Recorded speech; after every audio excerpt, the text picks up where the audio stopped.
സ്വർഗത്തിന്റെ നാടാണെന്ന് ദൈവം അറിഞ്ഞിട്ടില്ല കേട്ടോ. ദൈവം അറിഞ്ഞാൽ നമുക്കെതിരെ സുപ്രീം കോടതിയിൽ കേസ് കൊടുക്കും. നമ്മളെ മലയാളീസിനെ എല്ലാം അകത്താക്കും. ദൈവത്തിന്റെ നാമം വൃഥാ പ്രയോഗിച്ചതിന്. ദൈവത്തിന്റെ സ്വന്തം നാട് വെറുതെയാ, വർഗീയതയുടെ നാടാ.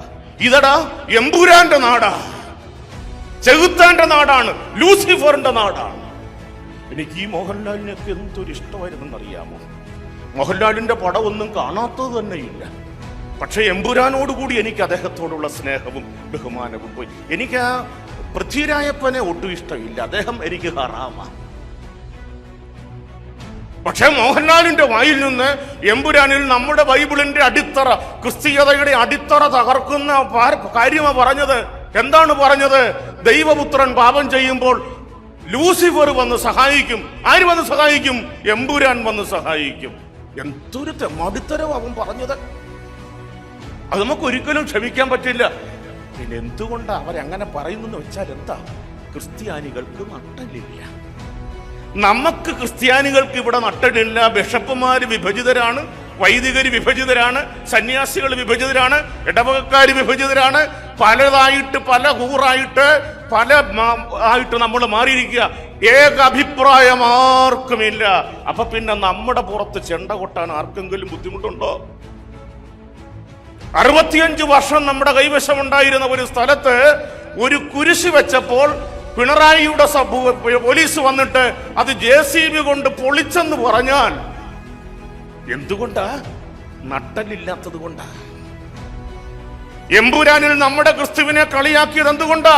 നട്ടലില്ലാത്തത് കൊണ്ടാ. മോളെ, നീ വിചാരിക്കുന്നുണ്ടോ ഒരു മുസ്ലിമിന്റെ ഖുറാനിലെ ഒരായത്തെടുത്ത് 12% ഉള്ളൂ? 2050 ആകുമ്പോൾ, നമ്മുടെ 2035 ആകുമ്പോൾ ക്രിസ്ത്യാനികള് 6% ഇവിടെ ഉണ്ടാവൂ എന്ന് പറയുന്നു. എത്ര ഭീകരമായ അവസ്ഥയാ! ഈ പുതുക്കരിപ്പള്ളിയിലെ പെരുന്നാൾ നടക്കുമ്പോൾ ഫ്രാൻസിസ് സേവിയർ പുണ്യവാന് ഒന്ന് ഈ പള്ളിക്കു ചുറ്റിനും എടുക്കാൻ ഇവിടെ ആരും ഉണ്ടാവില്ല. വൃദ്ധരായ കുറച്ച് മനുഷ്യർ മാത്രം.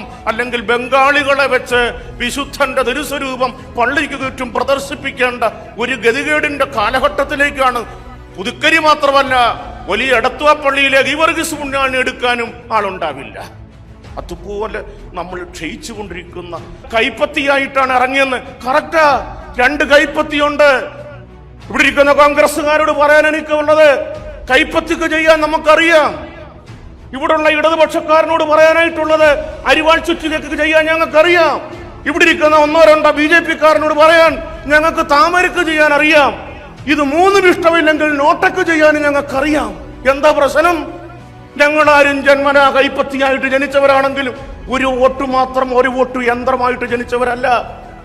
ഇങ്ങനെ നട്ടലില്ലാതെ ജനിക്കുന്ന കാലഘട്ടത്തിലാണ് നട്ടലുള്ള ഒരു വിശുദ്ധന്റെ തിരുനാൾ നമ്മൾ ഈ പുതുക്കരിപ്പള്ളിയിൽ ആഘോഷിക്കുന്നത്. ഈ അസിസ്റ്റന്റ് വികാരി ആയിരുന്നപ്പോൾ 22 വർഷം മുമ്പ് അസിസ്റ്റന്റ് വികാരിയായിരുന്ന സ്ഥലത്ത് ഒരു പാരിഷ് കൗൺസിലർക്ക് ഇന്ന് 90 വയസ്സ്, 92 വയസ്സുണ്ട്. തീരെ രോഗിയായിട്ട് കിടക്കുന്നു.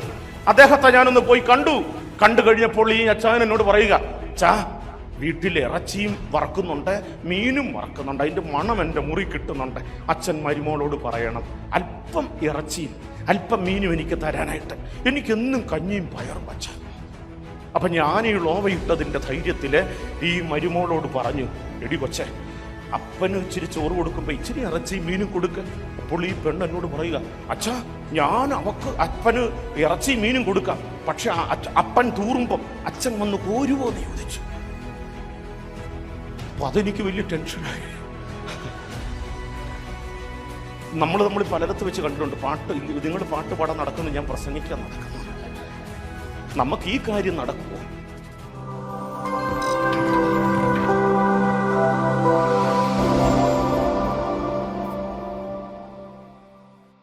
ഈശോ മിശിഹായിക്ക് സ്തുതിയായിരിക്കട്ടെ. പ്രിയപ്പെട്ടവരെ, സ്നേഹിതരെ, ഇന്ത്യ പാകിസ്ഥാൻ യുദ്ധം അവസാനിച്ചു എന്നുള്ളത് വലിയൊരു സന്തോഷ വാർത്തയാണ്. വയലാറ് പാടിയതുപോലെ യുദ്ധം കഴിഞ്ഞു, കബന്ധങ്ങൾ ഉന്മാദ നൃത്തം ചവിട്ടി കുഴച്ചു രണാങ്കണങ്ങൾ എന്ന് വെച്ചാൽ യുദ്ധം കഴിഞ്ഞെങ്കിലും കൈപോയവരും കാലുപോയവരും തലപോയവരും ചോര വാർന്ന് യുദ്ധഭൂമിയിൽ നിന്നും അല്ലെങ്കിൽ ഹോസ്പിറ്റലിലുമൊക്കെ ആയിട്ട് പീഡ അനുഭവിക്കുന്ന സമയമാണ്. എനിക്ക് ഇന്ത്യയുടെ ഓപ്പറേഷൻ സിന്ദൂർ എന്നുള്ള പേര് വല്ലാണ്ട് അങ്ങ് ഇഷ്ടപ്പെട്ടു. ഓപ്പറേഷൻ സിന്ദൂർ എന്ന് വെച്ചാൽ എൻ്റെ പെങ്ങന്മാരുടെ സിന്ദൂരം നിങ്ങൾ നശിപ്പിച്ചാൽ നിങ്ങളുടെ പെങ്ങന്മാരുടെയും നിങ്ങളുടെയും ഒക്കെ സിന്ദൂരം ഞങ്ങൾക്ക് നശിപ്പിക്കാനായിട്ടുള്ള തൻ്റെ ഇടമുണ്ട് എന്നുള്ളതായിരുന്നു അത്. അതിനകത്ത് എനിക്ക് വലിയ സന്തോഷമുണ്ട് ആ പേരില്. പക്ഷെ പാകിസ്ഥാനെ പോലെ ഒരു രാജ്യത്തോട് ജനാധിപത്യമായിട്ട് നീങ്ങുന്ന മറ്റേത് രാജ്യം പെരുമാറിയാലും വലിയ അപകടമാണ്. കാരണം ജനാധിപത്യമില്ലാത്ത ഭീകരത മാത്രമുള്ള ഒരു ടെററിസ്ഥാനോട്, ഭീകരരെ ഉൽപ്പാദിപ്പിക്കുന്ന ഒരു ഫാക്ടറിയോട് ധാർമ്മികതയില്ലാതെ യുദ്ധം ചെയ്യുന്ന ഒരു രാജ്യത്തോട് യുദ്ധം ചെയ്യുക അത്ര എളുപ്പമല്ല. എങ്കിലും ഇന്ത്യൻ സൈന്യം കറക്റ്റായിട്ട് ഭീകര കേന്ദ്രങ്ങൾ മാത്രം ആക്രമിച്ച് തിരികെ വന്നു എന്നുള്ളതാണ്. നമുക്ക് നമ്മുടെ മരിച്ചുപോയ 6 ജവാന്മാരുണ്ട്. രാജ്യത്തിൻ്റെ മുഴുവൻ ജവാന്മാരെയും അവരവിടെ ഇങ്ങനെ നിരനിരയായിട്ട് നിൽക്കുന്നത് കൊണ്ടാണ് ഞാനും നിങ്ങളും ഇവിടെയൊക്കെ സുഖമായിട്ട് ഇരിക്കുന്നതും ഉറങ്ങുന്നതും. അവർക്കൊരു ബിഗ് സല്യൂട്ട് കൊടുത്തുകൊണ്ട് വേണം നമ്മൾ ഈ പെരുന്നാളിൻ്റെ പ്രസംഗത്തിലേക്ക് കടക്കാൻ. നമുക്ക് അഭിമാനിക്കാം. ഭാരതീയരാണെന്നുള്ള കാര്യത്തിൽ നമുക്ക് ഏറ്റവും അഭിമാനിക്കേണ്ട ദിവസമാണ്, അല്ലെങ്കിൽ നിമിഷങ്ങളാണ്. നമ്മൾ പാകിസ്ഥാനിലായിരുന്നെങ്കിൽ നമ്മളിപ്പോൾ ഉണ്ടാവില്ലായിരുന്നു കേട്ടോ. പാകിസ്ഥാനിലാണ് ക്രിസ്ത്യാനികളും ഹിന്ദുക്കളും എത്തുപെട്ടതെങ്കിൽ, പാകിസ്ഥാൻ വിഭജിച്ചു പോകുമ്പോൾ 17% ന്യൂനപക്ഷങ്ങൾ, ഇപ്പോൾ 2% ഉള്ളൂ. ഭാരതത്തിൽ തങ്ങിയത് 11% ന്യൂനപക്ഷങ്ങളാണ്. 11% മുസ്ലിംസും ഹിന്ദുസും മുസ്ലിംസും ക്രിസ്ത്യൻസും ബുദ്ധിസ്റ്റുകളുമൊക്കെയാണ്. പക്ഷെ അവരുടെ എണ്ണം ഭാരതത്തിൻ്റെ സനാതന ധർമ്മത്തിൻ്റെ മുൻപിൽ പെറ്റുപെരുകി ഏതാണ്ട് ഇവിടുത്തെ ഹൈന്ദവരെ തോൽപ്പിക്കുന്ന അത്രയും രീതിയിൽ നമ്മൾ പെരുകിക്കൊണ്ടിരിക്കുകയാണ്. നമ്മൾ സീറോ മലബാറുകാർ മാത്രമേ കുറയുന്നുള്ളൂ കേട്ടോ. നമ്മൾ സീറോ മലബാറും എന്നൊക്കെ ഉള്ളത് കറക്റ്റാണ്. ഇസഡ് ചേർത്ത് പറഞ്ഞാൽ സീറോ മലബാറും സീറോ കുട്ടനാടും സീറോ മധ്യ തിരുവിതാംകൂറും ഒക്കെ ആയിക്കഴിഞ്ഞു. പുതുക്കരിപ്പള്ളിയിൽ കഴിഞ്ഞ വർഷം 1ാം ക്ലാസ്സിൽ എത്ര പേര് സൺഡേ സ്കൂളിൽ ഉണ്ടായിരുന്നത് എനിക്ക് അറിഞ്ഞുകൂടാ. 2-3 പേര് കാണും. ഇത്തവണ ആരെങ്കിലും ഉണ്ടാവുമോ എന്ന് സംശയമാണ്. അങ്ങനെയാണ് ഏതാണ്ട് എല്ലാ സീറോ മലബാർ പള്ളികളുടെയും പ്രത്യേകത. പ്രിയപ്പെട്ടവരെ, യുദ്ധം ഏറ്റവും കൂടുതൽ ഈ യുദ്ധത്തിൽ ആനന്ദിച്ചത് മാധ്യമങ്ങളാണ്. എന്നുവെച്ചാൽ അവരാണ് യുദ്ധം ചെയ്തത്. ഏഷ്യാനെറ്റും 24കാരും കൂടാണ്, അല്ലെങ്കിൽ മറ്റു മാധ്യമങ്ങളാണ്. യുദ്ധം നിന്നുപോയതിൽ സങ്കടപ്പെടുന്നതും അവരാ. കാരണം 24ലെ ആ അരുണൊക്കെ പറയുന്നത് കേട്ടാൽ അവിടെ വെടിവെച്ചോ എന്ന് നമുക്ക് സംശയം. വെടിവെക്കാത്തതും വെടിവെച്ചതും ഒക്കെ പറഞ്ഞു ജനങ്ങളെ ഇങ്ങനെ കോരിത്തരിപ്പിച്ചു കൊണ്ടിരിക്കുക. മാധ്യമങ്ങളായിരുന്നു യഥാർത്ഥത്തിൽ യുദ്ധം നടത്തിയത്. ഞാൻ പറഞ്ഞത്, ഈ പാകിസ്ഥാനെ പോലെയുള്ള രാജ്യങ്ങളോട് യുദ്ധം ചെയ്യുന്നത് വലിയ വലിയ അപകടം പിടിച്ച കാര്യമാണെന്ന് പറയാൻ കാരണം ധാർമ്മികതയില്ല എന്നുള്ളത്. ഈ ഹമാസ് തീവ്രവാദികള് ഇസ്രായേലിനെതിരെ നടത്തിയതും ഇതുപോലെ തന്നെയാണ്. പാകിസ്ഥാൻ നമുക്കെതിരെ ഒരു ഡ്രോൺ ഉപയോഗിക്കുമ്പോൾ അതിൻ്റെ കവചമായിട്ട് 2 ജനങ്ങൾ സഞ്ചരിക്കുന്ന ഫ്ലൈറ്റിനിടയിൽ കൂടിയാണ്.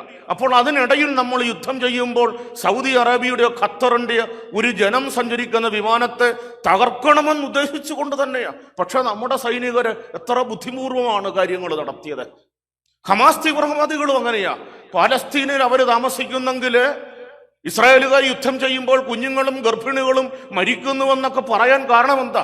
ഹമാസ് തീവ്രവാദികളുടെ ഭീകര കേന്ദ്രം സ്കൂളിന് താഴെയാ, അതിൻ്റെ മുകളിൽ സ്കൂളാണ്. എന്തുകൊണ്ടാണ് ഗർഭിണികൾ മരിക്കുന്നത്?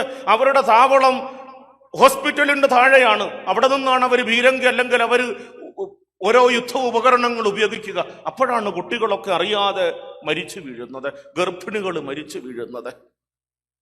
പ്രിയപ്പെട്ടവരെ, ഈ കാലഘട്ടത്തില് കേരളമെന്ന് പറയുന്ന നമ്മുടെ സാംസ്കാരിക ഭൂമികയില് വർഗീയമായിട്ടുള്ള വലിയ ചേരിതിരിവുകളുണ്ട്. ക്രിസ്ത്യാനിയും മുസ്ലിമും ഹിന്ദുവും, പിന്നെ അതിനിടയിലുള്ള ജാതികളും ഒക്കെ തമ്മില് രാഷ്ട്രീയമായിട്ടും മതപരമായിട്ടും വലിയ ചേരിതിരിവിലാണ്. നമുക്കൊക്കെ ഇരട്ടപ്പേരുകളുണ്ട് മോനെ. കേരളത്തിൽ ഇരട്ടപ്പേരുണ്ട്. നമ്മൾ ക്രിസ്ത്യാനികളെയൊക്കെ ക്രിസംഖി എന്നാണ് വിളിക്കുന്നത്. ഹൈന്ദവരെയൊക്കെ സംഘികളെന്നാ വിളിക്കുന്നത്, മുസ്ലിംസിനെ സുഡാപ്പികളെന്നാ വിളിക്കുന്നത്, കോൺഗ്രസ്സുകാരെ കൊങ്ങികളെന്നാ വിളിക്കുന്നത്, കമ്മ്യൂണിസ്റ്റുകാരെ കമ്മികളെന്നാ വിളിക്കുന്നത്. അപ്പൊ എല്ലാവർക്കും ഇരട്ടപ്പേരിട്ടപ്പോൾ നമുക്ക് മനസ്സിലായി എല്ലാവരും ശത്രുതയുടെ താവളങ്ങളിൽ, സ്നേഹമില്ലാതെ. ആശാൻ ചണ്ടാല ഭിഷുകിയിൽ പറയുന്നുണ്ട്, സ്നേഹം നരകത്തിൻ ദ്വീപിൽ സ്വർഗഗേഹം പണിയും പടുത്വം. പക്ഷെ എവിടെയാ സ്നേഹം? നരകത്തിൽ സ്വർഗമുണ്ടാക്കാൻ ഇവിടെ ഇരിക്കുന്ന ആർക്കാണ് പരസ്പരം സ്നേഹമുള്ളത്? എല്ലാവരും കുടുംബങ്ങളിൽ തന്നെ വിഭജിക്കപ്പെട്ടവരാ, എല്ലാവരും ഇടവകയിൽ തന്നെ വിഭജിക്കപ്പെട്ടവരാ, എല്ലാവരും വിശുദ്ധ കുർബാനയുടെ പേരിൽ വിഭജിക്കപ്പെട്ടവരാണ്, എല്ലാവരും മതങ്ങളുടെ പേരിൽ വിഭജിക്കപ്പെട്ടവരാണ്, എല്ലാവരും രാഷ്ട്രീയമായിട്ട് വിഭജിക്കപ്പെട്ടതാണ്. അതുകൊണ്ടാണ് ആശാൻ തന്നെ പറയുന്നത്, മനുഷ്യന്റെ സ്ഥായി ഭാവമെന്ന് പറയുന്നത് പരപുച്ഛവും അഭ്യസൂയയും ദുരയും ദുർവ്യതിയാന ശക്തിയും കരളിൽ കുടിവച്ച് പരമ്പരയായി മൗലികൾ കെട്ടുപോയത് എന്ന്. നമ്മുടെ സ്ഥായി ഭാവം എന്താ? നമ്മുടെ സ്ഥിര സ്വഭാവം എന്താ? പരപുച്ഛം. അയൽവക്കക്കാരനെ കാണുമ്പോൾ, സഹോദരനെ കാണുമ്പോൾ, സഹോദരിയെ കാണുമ്പോൾ, അന്യമതസ്ഥനെ കാണുമ്പോൾ നമ്മളുടെ ഭാവമെന്ന് പറയുന്നത് പരപുച്ഛമ, അഭ്യസൂയ, ദുർവ്യതിയാന ശക്തി. അതുകൊണ്ടാണ് മധുസൂദനൻ നായർ നാരായണത്തു ഭ്രാന്തനിൽ പാടിയത്, തങ്ങളിൽ മുഖത്തു തുപ്പും പിന്നെ ഒന്നൊന്ന് ചൊല്ലും ചിരിക്കും. നമ്മൾ ഒറ്റയ്ക്ക് കാണുമ്പം പരസ്പരം തെറി വിളിക്കും, പരസ്പരം മുഖത്ത് തുപ്പും. പക്ഷെ കൂട്ടമായിട്ട് കാണുമ്പോൾ, അയ്യോ ഇവളെന്റെ ചക്കരയല്ലേ, എന്റെ പൊന്നല്ലേ, ഞങ്ങൾ കൂട്ടുകാരല്ലേ, പിന്നെ ഞങ്ങൾ ഒന്നൊന്ന് ചൊല്ലും ചിരിക്കും. കാപഢ്യമാണ് മുഴുവനും പ്രിയപ്പെട്ടവരെ. അതുകൊണ്ടാണ് യുദ്ധങ്ങൾ ഉണ്ടാവുക, അതുകൊണ്ടാണ് വഴക്കുകൾ ഉണ്ടാവുക. ആരാണ് പറഞ്ഞത് കേരളം സ്വർഗത്തിന്റെ നാടാണെന്ന്? ദൈവം അറിഞ്ഞിട്ടില്ല കേട്ടോ. ദൈവം അറിഞ്ഞാൽ നമുക്കെതിരെ സുപ്രീം കോടതിയിൽ കേസ് കൊടുക്കും, നമ്മളെ മലയാളീസിനെ എല്ലാം അകത്താക്കും. ദൈവത്തിന്റെ നാമം വൃഥാ പ്രയോഗിച്ചതിന്. ദൈവത്തിന്റെ സ്വന്തം നാട് വെറുതെയാ, വർഗീയതയുടെ നാടാ. ഇതടാ എമ്പുരാന്റെ നാടാ, ചെകുത്താന്റെ നാടാണ്, ലൂസിഫറിന്റെ നാടാണ്.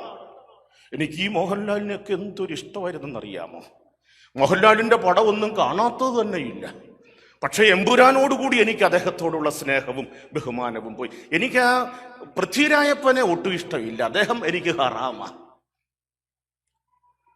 പക്ഷെ മോഹൻലാലിന്റെ വായിൽ നിന്ന് എമ്പുരാനിൽ നമ്മുടെ ബൈബിളിന്റെ അടിത്തറ, ക്രിസ്തീയതയുടെ അടിത്തറ തകർക്കുന്ന കാര്യമാണ് പറഞ്ഞത്. എന്താണ് പറഞ്ഞത്?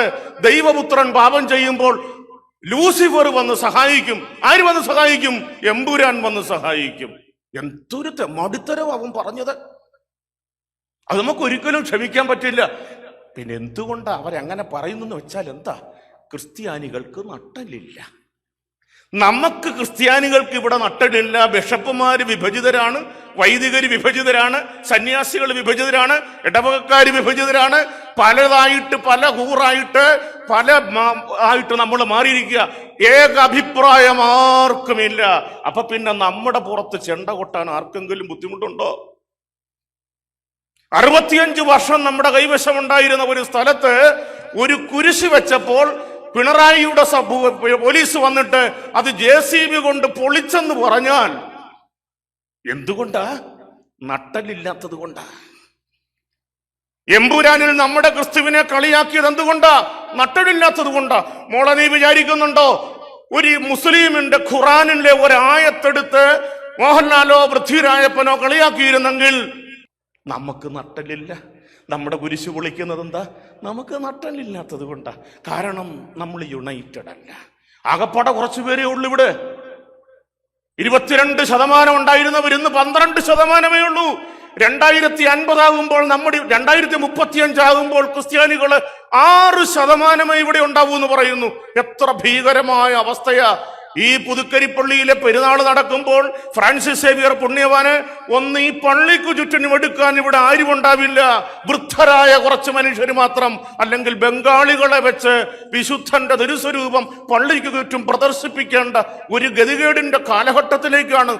പുതുക്കരി മാത്രമല്ല, വലിയ എടത്വ പള്ളിയിലെ ഗീവർഗീസ് പുണ്യാവിനെ എടുക്കാനും ആളുണ്ടാവില്ല. അതുപോലെ നമ്മൾ ക്ഷയിച്ചു കൊണ്ടിരിക്കുന്ന ഒരു കാലഘട്ടമായത്. മലപ്പുറത്തെ ഡിസ്ട്രിക്ട് എഡ്യൂക്കേഷൻ ഓഫീസർ മലപ്പുറത്ത് എല്ലാ പ്രിൻസിപ്പൽമാർക്കും 2 ആഴ്ച 3 ആഴ്ച മുമ്പ് ഒരു ലെറ്റർ കൊടുത്തു. എന്താണെന്നറിയാമോ? ക്രിസ്ത്യാനികളായ ഏതൊക്കെ അധ്യാപകര് ഇൻകം ടാക്സ് അടയ്ക്കുന്നില്ല എന്നുള്ളത് ഉടനെ അറിയിക്കണം. അതെന്തിനാണ് ക്രിസ്ത്യാനികൾ മാത്രം ഇൻകം ടാക്സ് അടയ്ക്കാത്തവരെ പിടിക്കുന്നത്? ഒരു ഡിസ്ട്രിക്ട് എഡ്യൂക്കേഷൻ ഓഫീസർ കൊടുക്കേണ്ടത് എന്താണ്? ഈ ഡിസ്ട്രിക്റ്റിൽ ആരെങ്കിലും ഇൻകം ടാക്സ് അടയ്ക്കുന്നില്ലെങ്കിൽ അവരുടെ പേരും ഒക്കെ ഇവിടെ ഓഫീസ് തരണം. പക്ഷേ ഇവിടുത്തെ ഡിസ്ട്രിക്ട് ഓഫീസർക്ക് ഇൻകം ടാക്സുമായിട്ട് ബന്ധമില്ല. അത് കേന്ദ്ര സർക്കാരിന്റെ ഒരു കാര്യമാ. പ്രിയപ്പെട്ടവര്, നമ്മൾ വളരെ ശ്രദ്ധിക്കണം. ഞാൻ വിശുദ്ധനിലേക്ക് വരികയാ കേട്ടോ, ഞാൻ വിശുദ്ധനിലേക്ക് വരികയാ. എനിക്ക് ഏറ്റവും സങ്കടമുണ്ടായതും നാണക്കേടുണ്ടായതും 26 MLA നമ്മുടെ നിയമസഭയിൽ ക്രിസ്ത്യാനികൾ എന്ന പേരിലുണ്ടായിട്ടും ഈ വഖഫ് ബോർഡിന്റെ ബില്ല് അവതരിപ്പിക്കുന്ന സമയത്ത് 140 MLA കൈ പൊക്കി അതിനെ സപ്പോർട്ട് ചെയ്തു. വഖഫ് ബില്ലിൽ ഭേദഗതി പാടില്ല എന്ന്. അതിനകത്തൊരു ഈർക്കിലി പാർട്ടി ഉണ്ടായിരുന്നു. ഒരൊറ്റ MLA ഇല്ല, INL. അവർ ഈ ഇടതുപക്ഷത്തിന്റെ കൂട്ടത്തിന് അര MLA ഉള്ളൂ. അങ്ങേരവിടെ എത്ര വാഗ്ധോരണിയോടുകൂടിയാ സംസാരിച്ചെന്നറിയാമോ? പക്ഷെ നമ്മുടെ 26 MLA ക്രിസ്ത്യാനികള് മിണ്ടിയില്ല. CBCIയും KCBCയും പറഞ്ഞു വഖഫ് ബില്ലിനെതിരായിട്ട്, ബില്ലിന്റെ തിരുത്തലിന് അനുകൂലമായിട്ട് എല്ലാ MP-മാരും വോട്ട് ചെയ്യണം. എന്തുകൊണ്ടാ പറഞ്ഞത്? നമ്മൾ ഈ ഭാരതത്തിൽ താമസിക്കുമ്പോൾ നമ്മുടെ കാവൽമാലാഖ ആരാണ്? നമ്മുടെ ഭാരതത്തിന്റെ കോൺസ്റ്റിറ്റ്യൂഷനാണ്. ഈ ഭാരതത്തിന്റെ കോൺസ്റ്റിറ്റ്യൂഷൻ നമുക്ക് തരുന്ന അപെക്സ് കോർട്ട് എന്ന് പറയുന്നത് സുപ്രീം കോടതിയാ. വഖഫ് ബോർഡ് എന്ന് പറഞ്ഞാൽ വഖഫ് ട്രൈബ്യൂണല്. കഴിഞ്ഞ 1 മാസം മുമ്പ് അതിന്റെ ഭേദഗതി വരുത്തുന്നതിന് മുമ്പ് സുപ്രീം കോടതിക്കൊപ്പമായിരുന്നു. നിങ്ങളുടെ വീട് വഖഫ് ബോർഡിന്റെ ആണെന്ന് പറഞ്ഞാൽ നിങ്ങൾക്ക് ഹൈക്കോടതിയിൽ പോകാൻ പറ്റില്ല, സുപ്രീം കോടതിയിൽ പോകാൻ പറ്റില്ല. വഖഫ് ട്രൈബ്യൂണലിൽ പോയി നിങ്ങൾ വാദിച്ച് ജയിച്ചെടുക്കണം. എന്തൊരു ഗതികേടായിരുന്നു! അതാണ് ഭേദഗതി വരുത്തിയത്. അത് ഭേദഗതി വരുത്തണമെന്നാണ്. പ്രിയപ്പെട്ടവര്, ഈ പെരുന്നാളിനൊക്കെ നമ്മൾ ഇങ്ങനെയുള്ള കാര്യങ്ങളും കൂടെ ഡിസ്കസ് ചെയ്യണം. അല്ലാതെ കണ്ട് നമ്മുടെ പേരില് ക്രിസ്ത്യാനിയുടെ പേരില് KPCCയുടെ ഒരു പ്രസിഡന്റ് നമുക്ക് തന്ന നമുക്കെന്നാ ഗുണം? സണ്ണി ജേക്കബിനെ KPCC പ്രസിഡന്റാക്കി. മെത്രാന്മാർക്കെതിരെയൊക്കെ ആരെല്ലാം ആ വെള്ളാപ്പള്ളി നടേശനും മറ്റവരൊക്കെ പറയുന്നു. എന്താ ക്രിസ്ത്യാനികൾ പറഞ്ഞിട്ടാണ് സണ്ണി. നമുക്കെന്തിനാ KPCC president? നമ്മുടെ പേരില് മുരളീധരനായ നമുക്ക് അനുകൂലമല്ലേ, ശശി തരൂറായാൽ അനുകൂലമല്ലേ? നമുക്കിതൊന്നും ആവശ്യമില്ല. പ്രിയപ്പെട്ടവര്, വിശുദ്ധരിലേക്ക് കടക്കുന്നതിന് മുമ്പ് ആരും തെറ്റിദ്ധരിക്കരുത്. പലരും തെറ്റിദ്ധരിച്ചിട്ടുണ്ട് നമ്മളെല്ലാവരും ജന്മനാ തന്നെ കൈപ്പത്തിയായിട്ടാണ് ഇറങ്ങിയെന്ന്. കറക്റ്റാ, 2 കൈപ്പത്തിയുണ്ട്. ഇവിടെ ഇരിക്കുന്ന കോൺഗ്രസ്സുകാരോട് പറയാൻ എനിക്കുള്ളത്, കൈപ്പത്തിക്ക് ചെയ്യാൻ നമുക്കറിയാം. ഇവിടുള്ള ഇടതുപക്ഷക്കാരനോട് പറയാനായിട്ടുള്ളത്, അരിവാൾ ചുറ്റിലേക്ക് ചെയ്യാൻ ഞങ്ങൾക്കറിയാം. ഇവിടെ ഇരിക്കുന്ന 1-2 BJP-കാരനോട് പറയാൻ ഞങ്ങൾക്ക് താമരക്ക് ചെയ്യാൻ അറിയാം. ഇത് 3 ഇഷ്ടമില്ലെങ്കിൽ നോട്ടക്ക് ചെയ്യാൻ ഞങ്ങൾക്കറിയാം. എന്താ പ്രശ്നം? ഞങ്ങളാരും ജന്മനാ കൈപ്പത്തിയായിട്ട് ജനിച്ചവരാണെങ്കിലും ഒരു വോട്ട് മാത്രം, ഒരു വോട്ട് യന്ത്രമായിട്ട് ജനിച്ചവരല്ല. ഇങ്ങനെ നട്ടലില്ലാതെ ജനിക്കുന്ന കാലഘട്ടത്തിലാണ് നട്ടലുള്ള ഒരു വിശുദ്ധന്റെ തിരുനാള് നമ്മൾ ഈ പുതുക്കരിപ്പള്ളിയിൽ ആഘോഷിക്കുന്നത്. ആ വിശുദ്ധനാണ് ഫ്രാൻസിസ് സേവിയർ. ഇവിടെ ഇരിക്കുന്ന എത്ര പേര്, കുറച്ചു പേരെങ്കിലും കാണും കേരളത്തിനപ്പുറം യാത്ര ചെയ്യാത്തവരില്ലയോ? കേരളത്തിന് വെളിയിൽ യാത്ര ചെയ്യാത്തവർ എത്രയോ പേര് കാണും. കുറച്ചു പേരെങ്കിലും കാണും പുതുക്കരിയിൽ നിന്നും ആലപ്പുഴയ്ക്ക് വരെ പോയി, കോട്ടയം വരെ പോയി. ഇത്രയും ഭൂമിയെ അവർ കണ്ടിട്ടുള്ളൂ. അങ്ങനെ ഇത്രയും യാത്രാ സൗകര്യമുള്ള കാലഘട്ടത്തിൽ പോലും പുതുക്കരിക്കും ആലപ്പുഴയ്ക്കും കോട്ടയത്തിനും അപ്പുറത്തും പോകാത്തവരിയ്ക്കുമ്പോൾ 16-ാം നൂറ്റാണ്ടില് ഒരു വിശുദ്ധൻ സ്പെയിനിൽ നിന്നും ഇന്ത്യയിലെത്തി എന്ന് പറഞ്ഞാൽ അറിയപ്പെടാത്ത ഒരു രാജ്യത്തേക്ക് എത്തുകയാ. ബ്രഹ്മം എന്ന് പറഞ്ഞാൽ അതിന്റെ അർത്ഥം എന്താ? ഭാരതീയ ചിന്തയിൽ ബ്രഹ്മം എന്ന് പറഞ്ഞാൽ ഈശ്വരൻ എന്ന് നമ്മൾ പറയും. ബ്രഹ്മത്തിന്റെ യഥാർത്ഥ അർത്ഥം അതിരുകളില്ലാത്തതെന്ന, ഒരതിരുമില്ലാത്ത. അപ്പം അതിരുകളില്ലാത്ത ഒരു ലോകത്തിലേക്ക് ഫ്രാൻസിസ് സേവിയർ വരികയാ. എന്താണ് പുള്ളി കോളേജ്, നിങ്ങൾക്കറിയാം. ഞാനതിന്റെ ചരിത്രമൊന്നും പറയില്ല, കാരണം ഈ 10 ദിവസം നിങ്ങളിത് കേൾക്കുകയായിരുന്നു. കോളേജ് പ്രൊഫസർ ആയിരുന്നില്ലേ, ഫിലോസഫർ ആയിരുന്നു, കോളേജ് പ്രൊഫസർ. അപ്പോഴാണ് ലയോള പറയുന്നത്, ഇഗ്നേഷ്യസ് ലയോള പറയുന്നത്. എന്താ ചോദിക്കുന്നത്? എപ്പോഴാണ് ഫ്രാൻസിസ് സേവിയർ ഒരു U-ടേൺ എടുക്കുന്നത്? ഇങ്ങനെ പോയിക്കൊണ്ടിരിക്കുക. അവസാനം ഒരാളുടെ ഒരു വചനം കേട്ട് അദ്ദേഹം U-ടേൺ എടുക്കുക. ഏതാ വചനം? ലോകം മുഴുവൻ നേടിയാലും നിന്റെ ആത്മാവിനെ നഷ്ടപ്പെടുത്തിയാൽ നിനക്ക് എന്ത് പ്രയോജനം? ഒരു ഫിലോസഫറാ, താത്വികനാ. റിഫ്ലക്ട് ചെയ്യാൻ സമയമെടുത്തു. പക്ഷെ റിഫ്ലക്ട് ചെയ്ത് കഴിഞ്ഞപ്പോൾ അദ്ദേഹം യു ടേൺ എടുത്തു. അങ്ങനെ യു ടേൺ എടുത്തിട്ടാണ് കോളേജിന്റെ പ്രൊഫസർഷിപ്പ് ഉപേക്ഷിച്ച് ഇന്ത്യയിൽ വന്ന് സുവിശേഷ പ്രഘോഷണം നടത്തി ഭാരതത്തിന്റെ രണ്ടാമത്തെ അപ്പസ്തോലനാവുന്നത്. ഇപ്പോൾ യൂട്യൂബൊക്കെ വളർന്നപ്പോഴത്തേക്കിന് കുറച്ചു പേരൊക്കെ ഈ വിക്കിപീഡിയയിലുമൊക്കെ എഴുതിയിടാറുണ്ട്, ഫ്രാൻസിസ് സേവ്യർ ഇവിടെ വന്ന് ഒത്തിരി പേരെ വംശഹത്യ നടത്തിയിട്ടാണ് ക്രിസ്ത്യാനിയാക്കിയതെന്ന്. അങ്ങനെ ധാരാളം അപഖ്യാതികൾ കേട്ടിട്ടുണ്ട്. ഇപ്പോഴും ഉണ്ട് യൂട്യൂബിനകത്ത് കിടക്കുന്നത്. ഇതൊക്കെ എപ്പോഴും പ്രചരിച്ചു കൊണ്ടിരിക്കും. അദ്ദേഹം യേശുവിനെ കുറിച്ച് പ്രസംഗിച്ചു മാത്രമാണ് സുവിശേഷം. പ്രിയപ്പെട്ടവര്, യേശു ക്രിസ്തുവിനെ കുറിച്ച് പ്രസംഗിക്കുമ്പോൾ നമുക്ക് ഒരു തരത്തിലുമുള്ള ഒരു അസ്വസ്ഥത വേണ്ട. ധാർമ്മികതയുടെ ആൾരൂപമാണ്. ഏതെങ്കിലും ഒരു കുഞ്ഞിനെ കണ്ടിട്ട് അതിനെ കല്യാണം കഴിക്കണമെന്ന് തോന്നിയോ? ഒരു 5 വയസ്സ് 6 വയസ്സ് 7 വയസ്സുള്ള 8 വയസ്സുള്ള പാപിനിയായ ഒരു സ്ത്രീയെ കൊണ്ടുവന്നിട്ട് യേശു എന്നാ ചെയ്തത്? അവന് വേണമെങ്കിൽ ഒരു ദിവസം രാത്രിയിൽ, അവള് പാപിനിയാ, കല്ലെറിയാൻ കൊണ്ടുവന്നു. ഒരു ദിവസം രാത്രിയിൽ ഇന്നൂടെ അവളുടെ കൂടെ ഇന്ന് കിടന്നിട്ട് നാളെ മോനെ നീ മേളിൽ പാപം ചെയ്തെന്ന് പറഞ്ഞാൽ മതി. പക്ഷെ ഈ പാപിനിയായ സ്ത്രീ വന്നപ്പോൾ യേശു അവളുടെ മുഖത്ത് പോലും നോക്കാതെ നിലത്തെഴുതിക്കൊണ്ടിരിക്കുകയാ. കാരണം അവളെ മുഖം കണ്ടാൽ, നാളെ ഞാൻ പബ്ലിക്കായിട്ട് പ്രസംഗിക്കുന്ന എവിടെങ്കിലും അവളുടെ മുഖം കാണുമ്പോൾ അത് അവക്കൊരു അസ്വസ്ഥതയാവരുത്. 12 വയസ്സുള്ള ഒരു പെൺകുട്ടിയെ കണ്ടപ്പോൾ യേശു എന്നാ പറഞ്ഞത്? ബാലികേ, എഴുന്നേൽക്കുക. അതുകൊണ്ട് യേശു എന്ന് പറയുന്നത് ധാർമ്മികതയുടെ അളവുകോല. അവനെക്കുറിച്ച് പ്രസംഗിച്ചാണ് ഫ്രാൻസിസ് സേവ്യർ ഇവിടെ ഒരു വലിയ ഒരു ക്രിസ്തീയ സമൂഹത്തെ വാർത്തെടുത്തത്. ഒരു യു ടേൺ എടുത്തു. ഇന്ന് ഞാൻ ഫ്രാൻസിസ് സേവ്യറിന്റെ ചിന്ത എന്താണെന്ന് അറിയാമോ? ഈ പെരുന്നാളിന് നമുക്ക് തരുന്നത്, ഇവിടെ ഇരിക്കുന്നവരൊക്കെ നന്നായിട്ട് ജീവിക്കുന്നെങ്കിൽ അങ്ങനെ ജീവിച്ചു കൊള്ളുക. ഏതെങ്കിലും തരത്തിൽ ജീവിതം നേരെയാ പോകുന്നില്ലെങ്കിൽ ഒരു യു ടേൺ എടുക്കണം. നിങ്ങൾ നിങ്ങളുടെ ഇഷ്ടങ്ങൾക്ക് വേണ്ടി, ഞാൻ എൻ്റെ ഇഷ്ടങ്ങൾക്ക് വേണ്ടി ജീവിച്ച് മരിക്കുകയും ശാശ്വതമായ ഒന്ന് നഷ്ടപ്പെടുത്തുകയും ചെയ്യുന്നെങ്കിൽ നമ്മൾ ഓരോരുത്തരും യു ടേൺ എടുക്കണം. പ്രിയപ്പെട്ടവരെ, ഒരു അമ്മയും കുഞ്ഞും കൂടെ, ഒരു പൊട്ട കഥയാ കേട്ടോ, പൊട്ട കഥയാ. ഒരമ്മയും കുഞ്ഞും കൂടെ വനത്തിൽ കൂടെ പോകുകയാ. അപ്പോഴാണ് അമ്മയും കുഞ്ഞും കൂടെ ഒരു ഗുഹയുടെ അടുത്തെത്തി. ആ ഗുഹയുടെ അടുത്തെത്തിയപ്പോൾ ഗുഹയിൽ നിന്നൊരു സ്വരം, മകളെ നീ ഇതിനകത്ത് കയറുക, ഇതിനകത്ത് ധാരാളം രത്നങ്ങളും സ്വർണവുമുണ്ട്. അപ്പോൾ അമ്മയും കുഞ്ഞും കൂടെ അതിനകത്ത് കയറി. അപ്പോൾ സ്വരം പറയുക, പെട്ടെന്നെടുത്ത് ഇറങ്ങണം, ഇപ്പൊ ഷട്ടർ വീഴും. അപ്പൊ അമ്മ അകത്ത് ചെന്ന് കുഞ്ഞുമായിട്ട് എന്നിട്ട് അവൾ അത്ഭുതപ്പെട്ടു പോയി. ഒത്തിരി രത്നങ്ങളും ഒത്തിരി സ്വർണവും. അവക്കെടുക്കാവുന്ന അത്രയും എടുത്ത് പുറത്തേക്ക് ഇറങ്ങുമ്പോൾ ഷട്ടർ വീണു. അവൾ പുറത്തു നിന്ന് തന്നെ സന്തോഷിക്കുക, എന്തുമാത്രം സ്വർണവും രത്നങ്ങളുമാ. പോകാൻ നോക്കിയപ്പോഴാ കുഞ്ഞു ഷട്ടറിനകത്ത, ഗുഹയ്ക്കകത്ത. പ്രിയപ്പെട്ടവരെ, എന്തുമാത്രം സ്വർണങ്ങളും രത്നങ്ങളും വാരിക്കൂട്ടിയാലും എന്റെ കുഞ്ഞു ഗുഹയ്ക്കകത്താണെങ്കിൽ ഈ അമ്മയ്ക്ക് എന്ത് പ്രയോജനം? എന്താണ് പ്രയോജനം? നമ്മൾ യു ടേൺ എടുക്കാൻ വേണ്ടിയാണ് ഫ്രാൻസിസ് സേവ്യർ നമ്മളോട് പറയുക. തികച്ചും മദ്യപാനിയായ ഒരാള് അദ്ദേഹത്തോട് ഇവിടെ ചോദിക്കുക, ഫ്രാൻസിസ് സേവ്യർ, നീ ലോകത്തിലുള്ള മുഴുവൻ മദ്യവും കുടിച്ച് ആരോഗ്യം നഷ്ടപ്പെടുത്തിയാൽ നിന്റെ വീട്ടുകാർക്ക് നിന്നെ കൊണ്ടെന്ത് പ്രയോജനം? നീ കുടിച്ചോ, 5, 6, 7, 10 പെഗ് കുടിച്ചോ, ഒരു കുപ്പി കുടിച്ചോ, പക്ഷെ നിന്റെ ആരോഗ്യം നഷ്ടപ്പെടുത്തിയാൽ നിന്നെ കൊണ്ട് നിന്റെ വീട്ടുകാർക്ക് എന്നാ പ്രയോജനം?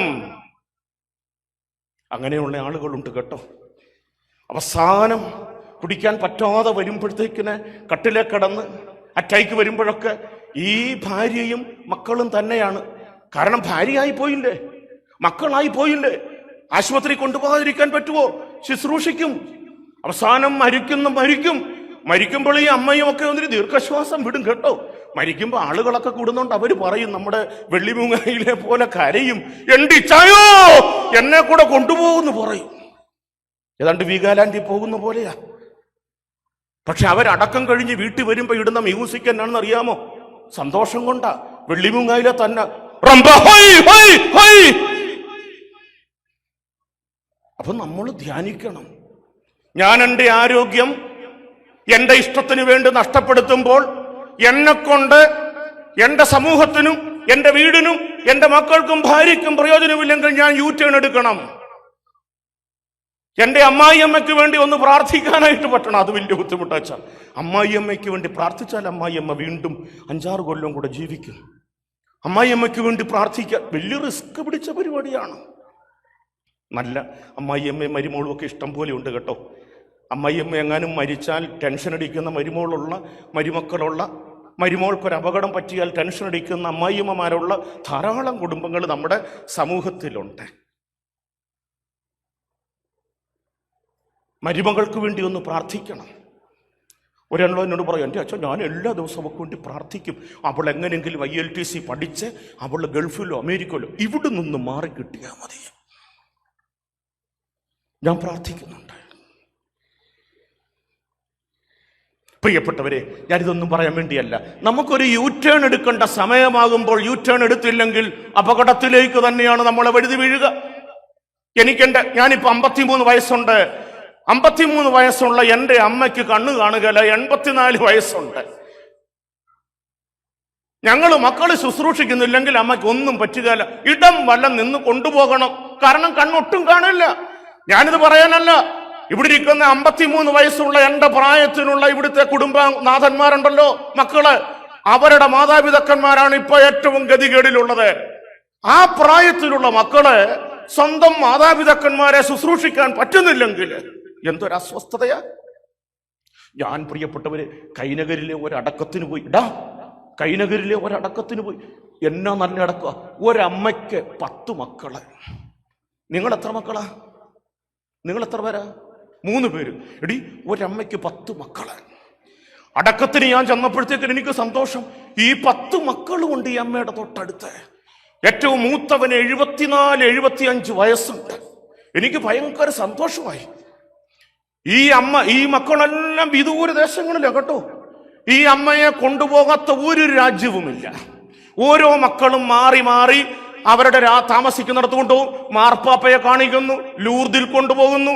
അമ്മ പറയുന്നിടത്തെല്ലാം കൊണ്ടുവന്ന് അമ്മ അവസാനം മരിച്ചപ്പോ ഈ അമ്മയെ കൈനകരിയിലെ അവരുടെ തറവാട് വീടെല്ലാം പൊളിഞ്ഞു കിടക്കുക. അതെല്ലാം വൃത്തിയാക്കി അടക്കാൻ കൊണ്ടുവരിക. ചരമപ്രസംഗം പറയാൻ പോയത് ഞാനാ. എനിക്കെന്ത് സന്തോഷമാണെന്നറിയാമോ? കാരണം പറയാൻ പോയിന്റ് ഉണ്ട്. ചിലയിടത്ത് ചരമപ്രസംഗത്തിന് പോകുമ്പോൾ പോയിന്റ് ഇല്ല. പിന്നെ നമ്മൾ ബൈബിള് വെച്ച് നല്ല ഓട്ടം പൂർത്തിയാക്കി എന്ന് പറഞ്ഞ് രക്ഷപ്പെടുകയാണ്. ഈ അമ്മയുടെ അതിന് ഒരു കുഴപ്പമില്ല. പ്രിയപ്പെട്ടവർ, എന്ത് രസമായിരുന്നു അറിയാമോ? ആ മക്കളെ അവര് ചുംബിക്കുന്നത് കാണുമ്പോൾ, അമ്മേനെ അവസാനം ചുംബിക്കുന്നത് കാണുമ്പോൾ എനിക്ക് തന്നെ ഒരു കോൾമയിർ കൊണ്ടു. കാരണം എത്ര സന്തോഷപ്രദം. ചിലയിടത്തൊക്കെ ആളുകൾ മുത്തുന്നത് കണ്ടിട്ടില്ല, ടവലും ടർക്കിയൊക്കെ ഇട്ട്. ചുമ്മാതെയാ. ഞാൻ ഈ അടുത്ത കാലത്ത് ഞാനൊരു പള്ളിയിൽ അസിസ്റ്റന്റ് വികാരിയായിരുന്നു. ഈ അസിസ്റ്റന്റ് വികാരിയായിരുന്നപ്പോൾ 22 വർഷം മുമ്പേ അസിസ്റ്റന്റ് വികാരിയായിരുന്ന സ്ഥലത്ത് ഒരു പാരിഷ് കൗൺസിലർക്ക് ഇന്ന് 92 വയസ്സുണ്ട്. തീരെ രോഗിയായിട്ട് കിടക്കുന്നു. അദ്ദേഹത്തെ ഞാനൊന്ന് പോയി കണ്ടു കഴിഞ്ഞപ്പോൾ ഈ അച്ഛൻ എന്നോട് പറയുക, വീട്ടിൽ ഇറച്ചിയും വറക്കുന്നുണ്ട്, മീനും വറക്കുന്നുണ്ട്, അതിന്റെ മണം എൻ്റെ മുറി കിട്ടുന്നുണ്ട്. അച്ഛൻ മരുമോളോട് പറയണം അല്പം ഇറച്ചിയും അല്പം മീനും എനിക്ക് തരാനായിട്ട്. എനിക്കെന്നും കഞ്ഞിയും പയറും വച്ച. അപ്പൊ ഞാൻ ഈ ലോവയിട്ടതിൻ്റെ ധൈര്യത്തില് ഈ മരുമോളോട് പറഞ്ഞു, എടി കൊച്ചെ, അപ്പന് ഇച്ചിരി ചോറ് കൊടുക്കുമ്പോ ഇച്ചിരി ഇറച്ചിയും മീനും കൊടുക്ക. അപ്പോൾ ഈ പെണ്ണ് എന്നോട് പറയുക, അച്ഛാ, ഞാൻ അപ്പന് ഇറച്ചിയും മീനും കൊടുക്കാം, പക്ഷെ അപ്പൻ തൂറുമ്പോ അച്ഛൻ വന്ന് കോരുവോ എന്ന് ചോദിച്ചു. അപ്പൊ അതെനിക്ക് വലിയ ടെൻഷനായി. നമ്മൾ പലയിടത്ത് വെച്ച് കണ്ടിട്ടുണ്ട്. നിങ്ങൾ പാട്ട് പാടാൻ നടക്കുന്നു, ഞാൻ പ്രസംഗിക്കാൻ നടക്കുന്നു. നമുക്ക് ഈ കാര്യം നടക്കുമോ?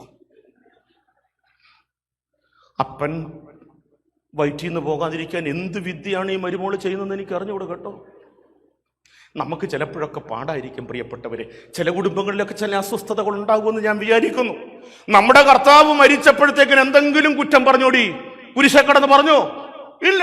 33-ാമത്തെ വയസ്സിൽ അവൻ മരിക്കുമ്പോൾ എവരിതിങ് അക്കംപ്ലിഷ്ഡ്, ഒരു കുറ്റവും ഒരു പരിഭവവും പറയാതാണ് അവൻ നമുക്ക് വേണ്ടി മരിച്ചത്. പ്രിയപ്പെട്ടവരെ, അവന്റെ പിന്നാലെ നടക്കുന്ന നമ്മള് ഒരു U-ടേൺ എടുത്ത് വേണം ഇന്ന് തിരുനാൾ കഴിഞ്ഞു പോകാൻ. ഒരു പള്ളിയിൽ പെരുന്നാൾ നടക്കുക. പെരുന്നാൾ നടക്കുമ്പം ആ ഇടവകയിലെ ചെറുപ്പക്കാരെല്ലാവരും കൂടി ഒരു നാടകം തല്ലിക്കൂട്ടി. നാടകത്തിന്റെ പേര് കാൽവരിയിലെ കൽപ്പയാഗം.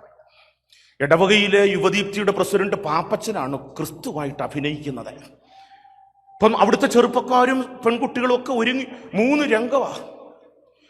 രംഗവും നന്നായിട്ട് പ്രാക്ടീസ് ചെയ്ത് നാടകം ഒരുങ്ങി. അപ്പൊ ഈ പാപ്പച്ചന്റെ ചങ്കത്ത് ഈ പ്ലാസ്റ്റിക് കവറിനകത്ത് വെള്ളവും ചോരയും വെച്ചിട്ടുണ്ട്. മൂന്നാമത്തെ രംഗമാകുമ്പോഴത്തേക്കിന് പടയാളി വന്ന് ഈ പ്ലാസ്റ്റിക്കെ കുത്തണം. അപ്പൊ ചോരയും വെള്ളവും പുറത്തോട്ട് പോകും. അപ്പം പാപ്പച്ചൻ കുരിശെ കടന്ന് പറയണം, എല്ലാം പൂർത്തിയായി. അപ്പം നാടകമായി ഒന്നാമത്തെ രംഗം കഴിഞ്ഞിട്ട് ദൈവമേ എന്തോ ഒരു സന്തോഷമായിരുന്നു അറിയാമോ, എന്തൊരു സന്തോഷം, നല്ല ഒന്നാം തരം അഭിനയം, കയ്യടി വീണു. രണ്ടാമത്തെ രംഗം കഴിഞ്ഞു, കയ്യടി വീണു. മൂന്നാമത്തെ രംഗം അവസാനിക്കാൻ പോവാ, എല്ലാവരും ആകാംക്ഷയോടെ ഇരിക്കുക. ഇപ്പം പടയാളി വന്ന് കുത്തും. ഒരൊറ്റ കുത്തുകുത്തി പാപ്പച്ചൻ കുരിശെ കടന്നുകൊണ്ട് പറയുക, എരപ്പത്തരം കാണിക്കുന്നോടാ. എന്താ കുത്തുമാറിയാ കൊണ്ടത്? കുത്തുമർമ്മത്ത് കൊണ്ടാ നമ്മൾ തെറി വിളിക്കും. അത് കുരിശയിലാണേലും പള്ളിയിലാണേലും അൾത്താരാണേലും നമ്മൾ തെറി വിളിക്കും. ക്രിസ്തു കുരിശെ കടന്നിട്ട് തെറി വിളിച്ചോ? മോനെ, ക്രിസ്തു എത്രാമത്തെ വയസ്സിലാണ് മരിച്ചത്? ഞാൻ നേരത്തെ പറഞ്ഞു 33 വയസ്സില്. ഞാൻ ഇങ്ങനെ പള്ളിയുടെ വശത്തിരിക്കുമ്പോൾ നിങ്ങളുടെ അൾത്താരെ കിടക്കുന്ന ക്രിസ്തുവിനെ നോക്കുകയായിരുന്നേ. അൾത്താരയില് എൻ്റെ അമ്മോ എന്നാ ക്രിസ്തുവാ, നല്ല ചങ്കൻ ക്രിസ്തു. ഇടോ, നിങ്ങളുടെ ആൾത്താരെ വിധി മാറ്റുമ്പോൾ നോക്കണം. ജിമ്മിൽ പോയ ക്രിസ്തുവാ നിങ്ങളുടെ ക്രിസ്തു. നല്ല 6 പാക്ക് ഉള്ള ക്രിസ്തു, നല്ല മസിലുള്ള ക്രിസ്തു. 33 വയസ്സിനാ മരിച്ചത്. 33 വയസ്സിന് പകരം 90 വയസ്സിൽ ആസ്മയൊക്കെ പിടികിട്ട് വണ്ടാനം മെഡിക്കൽ കോളേജിൽ കടന്ന് മരിച്ചിരുന്നെങ്കിലോ? അങ്ങനെയാണെങ്കിൽ കപ്പാമൂട്ടിലച്ഛൻ ഇന്ന് വായിക്കേണ്ട വന്നേന് യോഹന്നാന്റെ സുവിശേഷം 90 അധ്യായം, ക്രിസ്തു ICUവിലെ. പരമ ബോറിംഗ. 33 വയസ്സിൽ അവൻ നമുക്ക് വേണ്ടി മരിച്ചു, എല്ലാം പൂർത്തിയാക്കിയിട്ട് മരിച്ചു. ആ ആളിന്റെ പിന്നാലെയാണ് ലോകം മുഴുവൻ നേടിയാലും നിന്റെ ആത്മാവ് നഷ്ടപ്പെടുത്തിയാൽ നിനക്ക് എന്ത് പ്രയോജനം? ഒരു യൂടേൺ എടുത്ത് ഫ്രാൻസിസ് സേവ്യർ പുണ്യവാൻ ഇവിടെ വന്ന് നമുക്ക് വേണ്ടി പ്രാർത്ഥിക്കുകയും ഇവിടെ നമ്മുടേതായിട്ടുള്ള ഒരു വലിയ സമൂഹം കെട്ടിപ്പടുക്കുകയും ചെയ്തത്. പ്രിയപ്പെട്ടവരെ, ഇന്ന് തരുന്ന ഒരു സന്ദേശം, ആർക്കെങ്കിലും യൂടേൺ എടുക്കാനുള്ള അവസരം ഇന്ന് ചെയ്യണമെങ്കിൽ ചെയ്യുക, നഷ്ടപ്പെടുത്തരുത്. നമുക്കധികം സമയമൊന്നുമില്ലല്ലോ.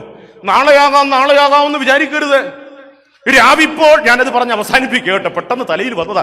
രാവിപ്പോൾ ക്ഷണമങ്ങ് ഒടുങ്ങിടും, ദേവൻ സൂര്യൻ ഉദിച്ചിടും, ഉഷസംഗം പ്രകാശിച്ചിടും. ഏവം മുട്ടിനകത്തിരുന്നളി മനോരാജ്യം തുടർന്നിടവേ പിഴുതാൻ ദന്തീന്ദ്രന പത്മിനിയും. അധിക സമയമില്ല. രാത്രിയാകുന്ന സമയത്ത് തേൻ കുടിക്കാനായിട്ട് ഒരു അളി, വണ്ട, ഒരു താമരക്കകത്ത് വന്നിരിക്കുക. തേൻ കുടിച്ചോണ്ടിരിക്കുമ്പോഴത്തേക്കിന് സൂര്യൻ അങ്ങ് അസ്തമിച്ചു. അപ്പം താമര എന്ത് പറ്റി? കൂമ്പങ്ങ് അടഞ്ഞുപോയി. വണ്ട എവിടെയാണ്? അതിനകത്തിരിക്കുക. അതിനകത്തിരുന്ന് മനോരാജ്യം ചിന്തിക്കുക. ഓ, എന്നാ പേടിക്കാനാ, രാവിപ്പോൾ ക്ഷണം അങ്ങ് ഒടുങ്ങിടും, രാത്രി ഇപ്പൊ അങ്ങ് പോകും. ദേവൻ സൂര്യൻ ഉദിച്ചിടും, സൂര്യൻ ഇപ്പൊ ഉദിക്കും, ഉഷസംഗം പ്രകാശിച്ചിടും. ഏവം മുട്ടിനകത്തിരുന്നളി, അതിനകത്തിരുന്ന് ചിന്തിക്കുക. അപ്പോൾ പിഴുതാൻ ദന്തീന്ദ്രന പത്നി. അതുവഴി പോയ ഒരാന ആ താമര ഇങ്ങനെ തുമ്പിക്കൈ കൊണ്ട് പിടിച്ച് വയറ്റിലേക്ക് ആക്കി. സമയം അധികം ഇല്ല കേട്ടോ യൂടേൺ എടുക്കാൻ. പോസ്റ്റ്പോൺ ചെയ്യരുത്.